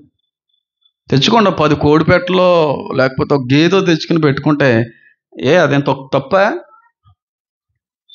చెప్పండి. పాపం అలా చివరి రోజుల్లో ఎంతో కొంత నిలబడిన బతుకులు కూడా ఏమైపోతాయి? ఇబ్బంది. ఆల్రెడీ ఇంచుమించుగా ఈ కన్స్ట్రక్షన్ ఫీల్డ్లో కూడా ఈ సిమెంటు, ఈ పెక్క ఎంత కలపడం అంతా మెషిన్లే చేసేస్తున్నాయి. మనిషి యొక్క ప్రమేయం లేదు. ఒకప్పుడు స్లాబ్ వేయాలంటే మనిషి, ఇప్పుడు స్లాబ్ వేయడానికి మనిషి ప్రమేయం అవసరం లేదు. కానీ కొంచెం బెటర్ ఉంటారు వాళ్ళు, సివిల్ ఇంజనీర్స్ అనేవాళ్ళు. అంటే కొంచెం లిటిల్ బిట్ బాగుంటుంది రైతులే. ఇక్కడ చాలామంది రైతులు ఉన్నారు కాబట్టి చెప్తున్నాను, ఎప్పుడు అలాగా దాన్ని నెగ్లెక్ట్ చేయకండి, దాన్ని చిన్న చూపు చూడకండి. అదే మనల్ని నిలబెడుతుంది ఇదే రోజున. నిజం చెప్తున్నాను నేను ఈ మాటని. పొలాలు అమ్మేసుకుంటారు కొంతమంది తెంగరాళ్ళు. 1/2 ఎకరం పొలం ఉంటే నీకే కదరా బాబు అది భోజనం పెట్టేది, కొన్ని 100 మందికి భోజనం పెడుతుంది అది ఆ కరువు కాలంలో. పాస్టర్గా ఎలాంటి సలహాలు ఇవ్వకూడదు అనుకోండి, కానీ లేఖనాలను ఎరిగినటువంటి వ్యక్తిగా ప్రస్తుత ప్రపంచంలో జరుగుతున్న పరిస్థితిని గమనించినటువంటి ఒక పరిశోధకుడిగా నాకు అర్థమైంది ఏంటంటే farming is the best business అంటాను నేను. చాలా బెస్ట్ పని అది. అలాంటి ఫార్మర్స్ కూడా, వ్యవసాయదారులు కూడా ఏమైపోతారు చెప్పాలి? నష్టపోతారు. పచ్చగడ్డి లేదు. ఇప్పుడు పాలు ఎక్కడి నుంచి వస్తాయి? పెరుగు ఎక్కడి నుంచి వస్తుంది? డైరీ ప్రొడక్ట్స్ ఎక్కడి నుంచి వస్తాయి? పౌష్టికాహారం ఎక్కడ వస్తుంది? అప్పటికే కరువు ఉంది. కరువు అనేటువంటిది పాడి వల్ల, పంటలు లేదు, కరువు వచ్చేసింది. ఎంతో కొంత బతికి దేనివల్ల? ఈ డైరీ ప్రొడక్ట్స్ వల్లే. ఈ డైరీ ప్రొడక్ట్స్ కూడా ఆగిపోతాయి. అంత భయంకరమైన కరువు అది. పంట పాడైపోతుంది. ఇందాక మనం ముద్రలో మాట్లాడుకున్నాం కదా కరువు సంభవించేటువంటి కాలం గురించి, 3వ ముద్ర గురించి. అప్పటికే చాలా భయంకరమైన కరువు, పంట అంతా పాడైపోయింది, ఫుడ్డింగ్ అంతా కూడా పాడైంది. ఇంక ఈ పశువుల మీదే ఎంతో కొంత బతుకుతున్నారు మనుషులు. ఈ పశువులు కూడా ఆగిపోతాయి. ఇంకా అక్కడి నుంచి వచ్చేటువంటి పౌష్టికాహారము, భోజనాలు కూడా ఆగిపోతాయి. అంటే ఇంకెంత భయంకరంగా ఉంటుందో ఒకసారి ఆలోచన చేయండి. ఆ శ్రమకాలం గడ్డి అంతయు, పచ్చగడ్డి అంతయు, ఎండుగడ్డి అనలేదండి. ఎందుకంటే ఎండుగడ్డి ఎప్పుడో కాలిపోయింది, పంట ఎప్పుడో కరువు వచ్చేసింది. ఎండుగడ్డి ఎక్కడి నుంచి వస్తుంది? మిగిలింది పచ్చగడ్డే. ఆ పచ్చగడ్డి అంతా కూడా కాల్చేశాడు దేవుడు. ఇప్పుడు ఆ పచ్చగడ్డి మీద ఆధారపడి బతికేటువంటి క్యాటిల్ కూడా, పశువులు కూడా సర్వనాశనం అయిపోతాయి. ప్రపంచంలో మీట్ ఇండస్ట్రీ ఎంత హై లెవెల్ ఉందంటే అంత హై లెవెల్ ఉంది. ప్రపంచానికి ఎక్కువ బీఫ్ని ఎక్స్పోర్ట్ చేసేటువంటి కంట్రీ మన కంట్రీయే. ఏ ప్లేస్లో ఉంది? 3rd ప్లేస్లో ఉన్నట్టుంది ప్రపంచంలో. బీఫ్ తినకూడదు, ఆవుని తినకూడదు అనేటువంటి నమ్మకాల మీద బతికే కొన్ని మతాలు ఉన్నాయి. నేను వాళ్ళని ఏమి విమర్శించట్లేదు, తినమని అనట్లేదు, తినకూడదని నేను అనట్లేదు. కానీ ఇంత విమర్శిస్తున్నటువంటి మతస్థులకే తెలియని విషయం ఏంటంటే, ఈ ఇండియా నుంచే బీఫ్ వేరే దేశాలకు ఎక్స్పోర్ట్ అవుతుంది. అందులో 3rd ప్లేస్లో ఉన్నాం మనం. ఆ ఎక్స్పోర్ట్ చేసేటువంటిది అంతా కూడా ఆ మతానికి సంబంధించిన వాళ్ళు చాలా వరకు. ఎన్ని మాట్లాడితే బాగోదు కనుక నేను మాట్లాడాలనుకోవట్లేదు. ఇది ట్రాన్స్పోర్టేషన్ అయిపోద్ది, ఈ ఎక్స్పోర్టేషన్ అయిపోద్ది, ఫుడ్డింగ్ అంతా అయిపోద్ది. ఇంకెంత భయంకరమైన కరువు వస్తుందో చూడండి. తినేటువంటి బియ్యం ఆగిపోయినాయి, ఆహారం అయిపోయింది, ధాన్యాలు అయిపోయినాయి. ఇంక ఏదన్నా ఉంటే పశువులే మిగిలినాయి, అదే తింటారు, ఇంకా అవే మిగులుతాయి. అప్పుడు మేము శాకాహారులు అంటే మేము శాకాహారమే తింటామంటే కుదరదు. ఏది పడితే తినేయాలి. ఇంకా ఆ రోజు తినడానికి ఆ మేకలు గొర్రెలు కూడా చచ్చిపోతుంటాయి నెమ్మదిగా. ఇంకేం తింటారు? అంత భయంకరమైన కరువుకు సాదృశ్యంగా ఉంది మొదటి బోర. నీకు విషయం తెలుసా? ఒక్క రోజు కానీ భూమి మీద ఆవులు, గేదెలు ఇలాంటి పశువులు కానీ మాయమైపోతాయి. భూమి మీద జరిగేటువంటి అది భయంకరమైన విపత్తు ఏంటో తెలుసా? చెప్పండి. భూమి మీద నుంచి ఒక్కరోజు ఆవుని, గేదెని, మేకని, షీప్స్ని, గొర్రెల్ని ఇలాగ మనకి డైరీ ప్రొడక్ట్స్ ఇచ్చేటువంటి జంతువులు కానీ మాయమైపోతాయి ఒకరోజు. ప్రపంచానికి జరిగేటువంటి నష్టం ఏంటో చెప్పండి. పౌష్టికాహారం అందదు, అది కరెక్టే. ఇంకేమైనా నష్టం ఉందంటారా? మరి నువ్వు చెప్పాలరా, నువ్వు చెప్పగలవు ఈ మాట నువ్వు, ఎందుకంటే నీ సబ్జెక్ట్కి సంబంధించింది. పశువులను బట్టి ఒక గ్యాస్ ఉత్పత్తి అవుతూ ఉంటుంది, మీథేన్ అనేటువంటి గ్యాస్ రెడీ అవుతూ ఉంటుంది ఈ పశువుల నుంచి వచ్చేటువంటి దాన్ని బట్టే. బయోగ్యాస్ అంటారు దాన్ని. సిఎన్జికి అంటే చూడండి, కొన్ని ఆటోస్కి, కొన్ని కార్స్కి ఫ్యూయల్ ఈ బయోగ్యాస్ని ఉపయోగిస్తూ ఉంటారు. పవర్ ప్లాంట్స్ ఉన్నాయి చూడండి, ఆ పవర్ ప్లాంట్స్కి బయోగ్యాస్ ఉపయోగపడుతూ ఉంటుంది, మీథేన్ అనేటువంటిది. చాలా ఫ్యూయల్స్లో ఒక ఫ్యూయల్ ప్రాముఖ్యమైన పాత్ర ఈ బయోగ్యాసే. ఎంతమంది నమ్ముతారో తెలీదు. నేను మిషనరీ స్కూల్లో చదువుకున్నాం కదా, కేరళ సంస్థలో చదువుకున్నాం కాబట్టి నాకు తెలిసి. మాకు ఎలా ఉంటుందంటే చాలా పెద్ద గ్రౌండ్ అది. మీకు తెలుసు కదా ఎంత పెద్ద గ్రౌండ్ ఉంటుంది అక్కడ లోటస్ పెంచుతున్నారు. ఇప్పుడు లోటస్కి ప్రత్యేకంగా కట్టేసి అందులో నీళ్ళు ఉండి అందులో లోటస్ పెంచుతూ ఉండేవారు. ఇప్పుడు ఉందా అక్కడ? ప్లే గ్రౌండ్ ఉందా మీకు? 2 ప్లే గ్రౌండ్స్ ఉంటాయి. ఒక ప్లే గ్రౌండ్లో స్లైడర్ ఉంటుంది మర్రి చెట్టు పక్కన. అక్కడ కాకుండా ఇటువైపు ప్లే గ్రౌండ్లో మామిడి చెట్టు ఉంటుంది. సిస్టర్స్ వెళ్ళేటువంటి అకామిడేషన్ ఉంటుంది చూడండి, ఇల్లు, అక్కడ లోటస్ పెంచుతూ ఉంటారు. చూసారా? తీసేశారు అది. మేము ఉన్నప్పుడు పెరిగాయి. ఒక 3 డాబర్మ్యాన్లు ఉండి, ఒక 1000 ర్యాబిట్స్ ఉండే, కుందేళ్ళు. మేము ఎంఐఎస్కి సెకండ్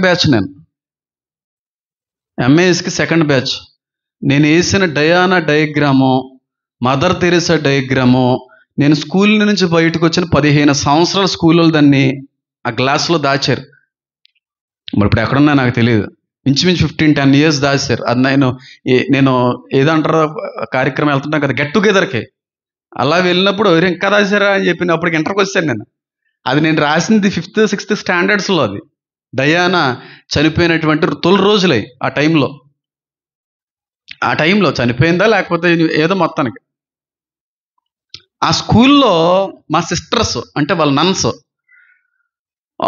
వాళ్ళు పెళ్ళది చేసుకోరు, ఇంకా అలాగే ఉండిపోతారు. వాళ్ళు మగాళ్ళు అనేటువంటి వాళ్ళు కూడా ఉంటారు. జీప్ డ్రైవర్ ఒక్కలే ఉండేవాడు, మిగతా వాళ్ళందరూ లేడీస్ స్టాఫే. వాళ్ళ ప్రత్యేకంగా ఇల్లు ఉండేది, ఇటువైపు ప్రేయర్ హాల్ ఉండేది, అందులోనే వాళ్ళు ఉండేవారు. పెద్ద పొలాలు ఉన్నాయి. ఇప్పుడు పొలాలు, ఆ పొలం పంట అంతా వీళ్ళే తింటారు. చాలా వరకు ధాన్యం వాళ్ళే తింటారు. తెలుసా మీకు? మామిడికి అన్నీ అక్కడ కోళ్ళు పెంచుతూ ఉంటారు అన్నీ. అక్కడ ఏముండేదంటే, నేను చదువుకునేటువంటి కాలంలో ఒక పెద్ద స్టీల్ డోర్లు వేసినటువంటి ఒక గొంతు ఉండేది. స్టీల్ డోర్లు వేసేసారు, దాన్ని లాక్ వేసేసేవారు. మాకు అర్థమయ్యేది కాదు. ఒక 6 నెలలకో 7 నెలలకో ఒక్కసారి మాత్రం ఒక ఆయన వచ్చి దాన్ని ఓపెన్ చేసేవాడు. ఫెర్మెంటేషన్ జరిగేది అక్కడ. అంటే గేదెలు, ఆవుల నుంచి వచ్చేటువంటి వేస్ట్ ఉంది చూడండి, పేడ ఉంది చూడండి, ఆ పేడ నుంచి వాళ్ళు గ్యాస్ని తయారు చేసేవారు. ఆ గ్యాస్ మీద వాళ్ళు వండుకొని తినేవారు. తెలుసా మీకు? తెలియదు ఎవరికి? మా సిస్టర్స్ ఆ గ్యాస్ మీద వండుకొని తినేవారు రా ప్రవీణ్. మరి ఇప్పుడు ఉందో లేదో నాకు తెలియదు. మేము అసహించుకున్నాం, అదేంటి అనుకున్నాం తెలిసిన తర్వాత. అది ఫెర్మెంటెడ్, వాళ్ళు తయారు చేసే గ్యాస్ ఉత్పత్తి అవుతుంది. అది డైరెక్ట్గా వాళ్ళకి గ్యాస్ వంటలకు ఉపయోగపడేటువంటిది అని చెప్పి నాకు ఆ రోజుల్లో విషయం ఇప్పుడు నాకు గుర్తొచ్చింది. పెట్రోలు, డీజిల్, కిరోసిన్ ఇదొకటే కదా ఫ్యూయల్. బయోగ్యాస్ అనేటువంటిది ఉంది. గొర్రె, ఆవు, మేక, గేది అనేది కానీ మాయమైపోతే ఇప్పటికే యుద్ధాలు జరిగినాయి. ఆయిల్ ట్రాన్స్పోర్ట్ అనేటువంటిది ప్రపంచవ్యాప్తంగా ఆగిపోయింది. ఎంతో కొంత ఆయిల్ ఫెసిలిటీ అనేటువంటిది ఈ ఈ పశువుల వల్లే ఉంది. ఇప్పుడు వాటి వల్ల వచ్చేటువంటి బయోగ్యాస్ను కూడా ఏమైపోతుంది, ఇప్పుడు అయిపోద్ది. అంటే ఇంకా పొర్రాపాటును కూడా ట్రాన్స్పోర్టేషన్కి 1% అవకాశం ఉండదు. అంత భయంకరమైన రోజులే. ఏదో అగ్గి పడిపోయింది అంటే కుదరదు. దాని వెనకాల ఆంతర్యాన్ని కూడా చాలా జాగ్రత్తగా పరిశీలించి అర్థం చేసుకోకపోతే మళ్ళీ ఇందులో ఉన్నాయన్నీ ఏమవుతాయి అన్నాడు, వచ్చి పడతాయి. అది ఎందుకు వచ్చింది మళ్ళీ నాకు ఆ బాధ తెలిసినంతలో చెప్పాలి. కానీ మీథేన్, ఇక్కడ చాలామంది పశువుల్ని పెంచేటువంటి వ్యవసాయదారులు ఉన్నారు. తెలీదా మీకు? తెలుసా? పట్టుకెళ్తుంటారా మీ దగ్గర నుంచి ఆ వేస్ట్ని? పట్టుకెళ్ళరా? ఇప్పుడు పట్టుకెళ్ళట్లేదా? ఒకప్పుడు పట్టుకెళ్ళేవారా? ఫ్యాక్టరీస్కి వెళ్తుంది. ఎందుకండి? గ్యాస్ కోసం ఉపయోగపడుతుంది. ఫెర్టిలైజర్గా కూడా ఉపయోగపడుతుంది. అది ఫెర్టిలైజర్. ఆ పెంట అనేది కొన్ని పెంచడానికి మొక్కల వాటికి ఉపయోగపడుతూ ఉంటుంది. ఇంకో పెంట కూడా ఉపయోగపడుతుంటుంది. చెప్తుంటే మీరు అన్నం తినడం కూడా మానేస్తారు. వెజిటేబుల్స్లో బంగాళదుంప తినడం మానేస్తారు. బంగాళదుంపకి ఏం వేస్తారో చెప్తే మీరు తినడం మానేస్తారు. నేను అందుకే ఈరోజు ఈవినింగ్ నిన్న నైట్ ఎప్పుడో ఈరోజు ఫుడ్లో ఏం పెడుతున్నారు వెజ్ అంటే వంకాయ ఎప్పుడు ఏదో అన్నారు. సరే కదా అనుకుంటే మళ్ళీ ఫోన్ వచ్చి ప్రసన్న గారు బంగాళదుంప ఎప్పుడు పెట్టమంటున్నారండి అన్నారు. బంగాళదుంప ఎలా తయారవుతుంది అంటే అన్ని చోట్ల కదా, కొన్ని చోట్ల దాన్ని తెగ ఫ్రై చేసేస్తుంటాం. కోడిగుడ్డు బంగాళదుంప తినేస్తూ ఉంటాం. బంగాళదుంప అంటే ప్రియులు ఎంతమందో, దానికి వేసే ఫెర్టిలైజర్, యూరియా వేరే వేరే ఉంటాయి అన్నీ. డైనోసర్ చుచ్చు తాగట్లేదు ఎటు మనం. డైనోసర్ కొన్ని కోట్ల సంవత్సరాలు వేసిన చుచ్చు అంతా ఎవాపరేట్ అవుతుంది. అదే మళ్ళీ మనం తాగుతున్నాం. ఇదేడ్రా మనమే. మీరు ఒకసారి ఆలోచనపై మీరు తినడం తాగడం అన్నీ మానేస్తారేమో. మీరు అలాంటిది మనుషులను అసహించుకుంటాం. నీది నువ్వే తాగుతావు. ఆ కరువుల్లో కులాన్ని బట్టి మరొక కారణాన్ని బట్టి ఇతరుల మనుషుల్ని అసహ్య జీవులుగా చూస్తున్నారు కొంతమంది. నీ యూరిన్ని నువ్వే తాగే రోజులయ్యి, నీ బిడ్డలు నువ్వే తినే రోజులయ్యి. ఓ మాటలో చెప్పాలంటే ఏ పశువులనైతే ప్రేమగా పెంచుకున్నావో ఆ పశువులను సైతం నీవే చంపుకుని తినే రోజులవి. ఎందుకంటే ఫుడ్ లేక చచ్చిపోతున్నప్పుడు కప్పిడేస్తారు. ఎవడన్నా చచ్చిపోతున్నాయి కదా, ఎందుకు అనవసరం అని చెప్పి వాటిని ఏం చేస్తారు, చంపుకొని తినేస్తారు. అంత భయంకరమైన కరువు. పచ్చగడ్డి అంతయో చెప్పాలి కాలిపోయింది. మొదట బోర ఊదితేనే ఇలా ఉంది పరిస్థితి. ఆక్సిజన్ లెవెల్స్ ఉండవు. చెట్లన్నీ కాలిపోయిన దాని మీద ఆక్సిజన్ ఉండదు, ఊపిరి తీసుకోవడానికి ఉండదు. నేను 5 సంవత్సరాల క్రితం ఈ మాట చెప్పాను. ఎంతమంది గుర్తుందో నాకు తెలియదు. కానీ ఈరోజు మనం వాటర్ బాటిల్ని కొనుక్కొని తాగుతున్నాం. ఒక రోజున మనం పీల్చుకునే గాలిని కొనుక్కొని పీల్చుకోవాలి. 5 సంవత్సరాల క్రితం చెప్పాను ఈ మాటను. నేను 5 years బ్యాక్ చెప్పాను. మనిషికి కాలుష్య లోపాన్ని బట్టి, కలుషితాన్ని బట్టి స్వచ్ఛమైనటువంటి గాలి తీసుకునే రోజులు కూడా కాదు అవి. ఈరోజు వాటర్ని ఎలాగైతే కొనుక్కొని తాగే పరిస్థితి ఉందో, గాలిని కూడా ఆక్సిజన్ సిలిండర్స్ పెట్టుకొని తిరిగే రోజులు. మాస్క్ కాదు, ఆక్సిజన్ మాస్క్ పెట్టుకోవాలి, లేకపోతే చచ్చిపోతారు. కాలుష్యం, ఆక్సిజన్ లెవెల్స్ డ్రాప్ అయిపోతాయి. ఇలాంటి భయంకరమైనటువంటి పరిస్థితులన్నీ కూడా ఈ శ్రమకాలంలో జరుగుతాయి. నేను చెప్పేదానికంటే కూడా ఆ శ్రమను అనుభవిస్తేనే మజా బాగుంటుంది. మజా కరెక్ట్ కిక్ వచ్చేస్తుంది. నేను చెప్తే దాన్ని అది సాటిస్ఫాక్షన్, నేను సాటిస్ఫై అవ్వట్లేదు. ఎందుకంటే దాన్ని నేను న్యాయం చేయలేకపోతాను. దాన్ని అనుభవిస్తేనే కిక్ వేరేగా ఉంటుంది. అనుభవిస్తారు చాలామంది. ఇక్కడ ఆయన వచ్చే సమయానికి సిద్ధపడకపోతే ఇక్కడున్న చాలామంది అనుభవిస్తారు. మళ్ళీ చెప్తున్నాను, రానయ్య ఉన్నవాడు ఆలస్యం చేయక రాబోచున్నాడు. మనం ఉన్నది చివరి దినాల్లో ఉన్నాం, అంత్య దినాల్లో ఉన్నాం, ఆఖరి రోజుల్లో ఉన్నాం. దేవుడు నేను వస్తాను అనేటువంటి దానికి ముందు జరిగే అనేక సూచనలు అని అనట్లేదు.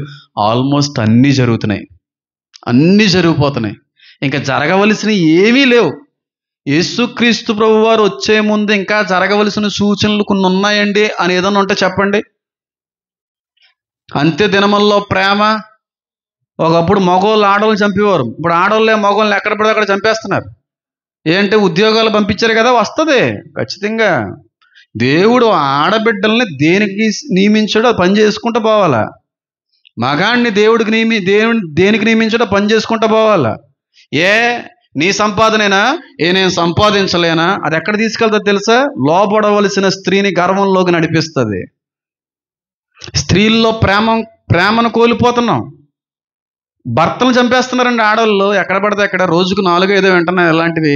ఆడవాళ్ళ చేతిలో చచ్చిపోతున్న మగాళ్ళు. అంత్య దినముల్లో ప్రేమ చల్లారిపోతుంది. యుద్ధ వార్తలు ఎక్కడ పడితే అక్కడే. సూచన జరగట్లేదా? భూకంపాలు జరగట్లేదు, ఈ రోజుకి జరగట్లేదా? ఈ క్షణం కూడా భూకంపం జరుగుతలేదా? ప్రకృతి వైపరీత్యాలు లేవా? పెస్టిలెన్సెస్, వ్యాధులు, రోగాలు. కరోనా కంటే పెద్ద సూచన కావాలా? ఇంకా దేవుడు రావడానికి సమయం ఉందంటే మీ పిచ్చితనం, మీ అమాయకత్వం, మీ అజ్ఞానం అని అంటాను. చాలా త్వరగా రాబోతున్నాడమ్మా. నేను బతుకున్న తరంలోనే ఇది జరుగుతుంది. ఎందుకంటే ఆ సంఘం ఎత్తబడేటువంటిది నేను చిన్నతనంలోనే చూశాను గనుక. నీ తరంలోనే జరుగుతుందని చెప్పి దాన్ని యొక్క ఉద్దేశం అది. నేను చూసిన దర్శనాన్ని, సంఘం ఎత్తబడేటువంటి ఆ సీన్ని నేను అనుభవించిన వ్యక్తిగా ఉన్నాను నేను. మనకి తెలియనటువంటి జీవం భూమి మీదకి రావడం అనేటువంటి దృశ్యాన్ని చూసిన వ్యక్తిగా చెప్తున్నాను నేను. నా మాటలు రాసి పెట్టుకోండి. చాలా దగ్గరగా ఉంది అంతం అనేది, నాశనం అనేది, మనిషి యొక్క ఉనికికి భయంకరమైన ప్రమాదం అనేది చాలా దగ్గరలో ఉన్నది. చాలా దగ్గరలో ఉంది. ఆలోచన చేయండి. అది తప్పించబడాలా, అక్కడే విడవబడాలనేది ఎవరి చేతిలో ఉందో తెలుసా? దేవుడి చేతిలోనే మాత్రం అనకండి. ప్రార్థన చేయండి. సంఘం ఎత్తబడే క్రమంలో మేమే ఎత్తబడాలని ప్రార్థన చెయ్యండి అని మెసేజ్ పంపుతుంటారు నాకు. కొన్ని వేలు మెసేజ్లు. నాకు బుర్ర పీకేసుకోవాలనిపిద్ది, బట్టలు చింపేసుకోవాలనిపిద్ది.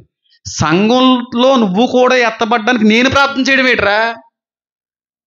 నేను ప్రార్థన చేస్తా, నువ్వెలా ఎత్తబడతావు? ప్రార్థన చేస్తే జరిగేది అది, బతుకుతే జరిగేది అది. సంఘం ఎత్తబడాలని చెప్పి నేను సంఘంలో ఎత్తబడేటప్పుడు ఉండాలని ప్రార్థన చేయండి పాస్టర్ గారు అన్నారు. బట్టలు చింపుకోవాలి నేను. ప్రార్థన చేస్తే జరిగేది కాదు అది, క్రీస్తులో బ్రతికితే జరిగేది అది. అది నీ చేతిలోనే ఉంది, నా చేతిలో లేదు, దేవుడి చేతిలో లేదు. ఆలోచన చేయండి ఒకసారి. ఇలాగా మాట్లాడతారండి పాస్టర్ గారు ఇప్పుడు అని అనుకుంటే వదిలేయండి. ఒకరోజు మాత్రం రాబోతా ఉంది, గుండెలు బాదుకొని ఏడ్చే రోజు. నీ డబ్బు నిన్ను కాపాడలేదు, నీ ఉద్యోగం నిన్ను కాపాడలేదు, నీ ఆస్తిపాస్తులు నిన్ను కాపాడలేవు, చివరికి నీ వారే నిన్ను కాపాడలేరు. అంత భయంకరమైన ప్రమాదం ప్రపంచానికి పొంచి ఉన్నది. నిన్న వీడియో ఒకటి రిలీజ్ చేసాం, గ్రహాంతరవాసులు గురించినటువంటి వీడియో. నేను అనుభవించిన ఆ దర్శనం నేను చూసిన వ్యక్తిని నేను. నాకు చూపించిన దేవుడి మీద, నాకు ఇచ్చిన దర్శనం మీద అంత అపారమైన నమ్మకం, విశ్వాసం. నవంబర్లో అవి కనబడుతున్నాయో లేదో నాకు తెలియదు. హార్వర్డ్ యూనివర్సిటీ వాళ్ళు చెప్పారు, కానీ ఖచ్చితంగా వస్తున్నాయి. విచిత్రమైన స్వరూపాలు అయ్యి, విచిత్రమైన స్వరూపం. ఇంకొకటి రెండో ఉన్నాయి. దేవుడి నుంచి చూసిన దర్శనాలు ఎక్కువగా నన్ను ఆందోళనలోకి నడిపించిన దర్శనం. సమయం వచ్చినప్పుడు ఖచ్చితంగా పంచుకుంటాను. ఇప్పుడు చెప్పమనట్లేదు దేవుడు. అందులో ఒకటి మా అమ్మగారు చెప్పేశాను అనుకోండి ఒకసారి, ఇంకోటి చెప్తే బాగోదు కాబట్టి చెప్పట్లేదు. చెప్తాను ఏదో రోజున ఖచ్చితంగా సమయం వచ్చినప్పుడు. కాబట్టి మనం ఏం చేయాలి? ఇప్పుడు దేవుని రాకడికే సిద్ధపడాలి. కొన్ని వందల మంది మెసేజ్లు అన్న మీ వాక్యాన్ని బట్టి చాలా బలపడుతున్నాం, మేము రక్షణ పొందుకున్నాం, ఇన్ని సంవత్సరాల నుంచి ఆలస్యం చేసిన రక్షణ రీసెంట్గానే పొందుకున్నాం.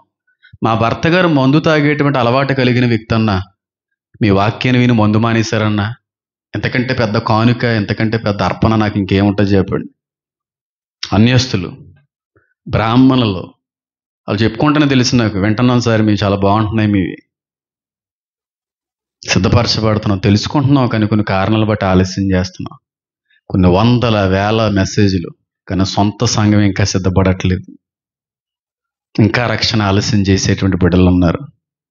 ఇంకా పాపపు స్వభావం, ప్రకృతి స్వభావం కలిగిన వారు ఇంకనూ ఉన్నారు. ఇంకనూ అవే లోటుపాట్లు, ఇంకనూ అదే ఆలోచన విధానంతో బతికే వాళ్ళు ఇంకా ఉన్నారు. మూర్ఖులు, బారిపోయినటువంటి హృదయాలు అంటాను. ఇక్కడ మనం చూస్తే 6వ వచనంలో ఉంది, బోరలు ఊదడానికి సిద్ధముగా దేవదూతలు ఉన్నారు. సాతాను కూడా రెడీగా ఉన్నాడు, ఎప్పుడు వస్తుంది ఎప్పుడు వస్తుంది. దేనికో తెలుసా?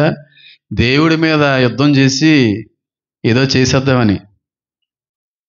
దేవుడి మీద యుద్ధం చేసేటువంటి రోజు ఉందని సాతానికి తెలుసు. ఆడు కూడా సిద్ధంగా ఉన్నాడు, తాడో పేడో తేలిపోద్దని చెప్పి. ఆడు ఎంత మూర్ఖుడో, ఎంత బండా బారిపోయినటువంటి గుండో చూడండి. దేవదూతల చేతిలోనే ఓడిపోయిన సన్నాసీడు. దేవునితో నేను పోటీ పడి నశించిపోతానని తెలుసు కూడా వాడు ఆత్మవిశ్వాసానికి మెచ్చుకోవచ్చండి. సాతానుకున్న ఆత్మవిశ్వాసానికి, ఆ ఆత్మవిశ్వాసంలో సగం ఏడిసిన బాగుండు మనుషులకి, క్రైస్తవులకి. వాడుకున్న విశ్వాసంలో సగం ఉన్న బాగుండేమో అనిపిస్తుంటుంది నాకు. దేవుడితో యుద్ధం చేసి ఓడిపోతానని తెలుసు కూడా వాడు సిద్ధంగా ఉన్నాడు అర్మగద్దెను యుద్ధంలో. వాడు గుండె ఎంత బండబారిపోయిందో చూడండి. ఇంకా బండబారిపోయిన ఎవరు మార్చలేరు, ఇంకా సాతాను సంబంధికులనే అంటాను. అక్కడ కూడా రాయబడి ఉంది, ఏంటది? బండబారినటువంటి బండల్ని బ్రద్దలు కొట్టే, ఆ సుత్తులతో కొట్టిన బండలు బద్దలైపోతే ఇంకెవరు ఏం చేయలేం. వాళ్ళు విడవబడతారు. వాళ్ళు సాతాను సంబంధికులు, సాతాను సామ్రాజ్యకులు. వాడు ఆత్మవిశ్వాసం చూడండి, దేవుడితో పోటీ పడతాను, ఏమో ఒక్క ఛాన్స్ అన్నా ఉందేమో, ఏదైనా నెగ్గే అవకాశం ఉందేమో అని చచ్చిపోవడానికి కూడా సిద్ధపడ్డాడు. అంత ఆత్మవిశ్వాసం వాడికి. ఆడుకున్న ఆత్మవిశ్వాసంలో ఒక 50% మనకుంటే అంత బాగున్నాం. ఈరోజు క్రైస్తవులు అనేటువంటి మాటతో పిలువబడుతున్న వాళ్ళే అవిశ్వాసులు అనేటువంటి పేరుతో పిలువబడితే చాలా బాగుండేమో అనిపిస్తూ ఉంటుంది. గుర్తుపెట్టుకోండి, బండబారిపోయిన వాళ్ళు ఎవరన్నా ఉంటే, మూర్ఖ హృదయాలు ఎవరన్నా ఉంటే, దేవుడు మాట్లాడుతున్నా, దేవుని మనిషి మాట్లాడుతున్నా లెక్కలేదన్నట్టుగా బతికేటువంటి వ్యక్తులు ఎవరన్నా ఉంటే మీకు నాశనము, అంతమో తప్పదో. బండబారిపోయినటువంటి నిర్ణయాలు, బండబారిపోయిన గుండులు సాతానికే చెల్లును, క్రీస్తుకు చెల్లేవి కదా. క్రీస్తు యొక్క గుండెలు ఎలాంటి? మాంసపు గుండెలు అన్నాడు ఆయన. అన్నాడా లేదా? మీ గుండెలను ఎలాంటి గుండెలుగా చేస్తానన్నాడు ఆయన? మాంసపు గుండెల, మెత్తటి హృదయాల్లో, వెంటనే స్పందించే హృదయాల్లో చేస్తానన్నాడు. మనకి ఇంకా స్పందన రావట్లేదు. నేను మళ్ళీ చెప్తున్నాను, సంఘం ఎత్తబడేటువంటి రోజున ఇక్కడ కొంతమంది ఉన్నారు విడవబడతారు. వాళ్ళు 1000% నేను రాసిస్తాను, మీరు విడవబడతారు. 1000%. అంత మూర్ఖతరంగా మారిపోయినటువంటి బిడ్డలు ఉన్నారు. బయట చాలామంది సిద్ధపడుతున్నారు వాక్యాన్ని బట్టి. సొంత సంఘాలని నేను మార్చుకోలేకపోతున్నాను కొంతమంది విషయాల్లో. ఆలోచన చేయండి, దేవుని రాకడ చాలా దగ్గరగా ఉన్నది. కళ్ళు మూసుకోండి. 2వ బోర గురించి వచ్చే సెషన్లో మాట్లాడుకునే ప్రయత్నం చేద్దాం.